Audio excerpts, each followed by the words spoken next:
السلام علیکم ورحمۃ اللہ وبرکاتہ۔ امید کرتا ہوں کہ مجھے سننے والے تمام میرے بھائی خیر خیریت سے ہوں گے۔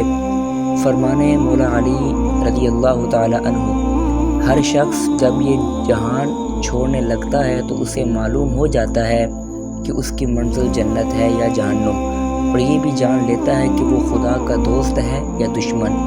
دوست ہوا تو جنت کا دروازہ کھول دیا جاتا ہے، وہ دیکھتا ہے، اور دشمن ہے تو اسے دوزخ نظر آنے لگ جاتی ہے۔ یعنی کہ جب انسان یہ جہان چھوڑ جاتا ہے تو اسے معلوم ہوتا ہے کہ اس کے نصیب میں جنت ہے یا جہنم۔ اگر وہ خدا کا دوست ہے تو اس کو جنت نصیب ہوگی، اگر وہ خدا کا دشمن ہے اسے جہنم نصیب ہوگی۔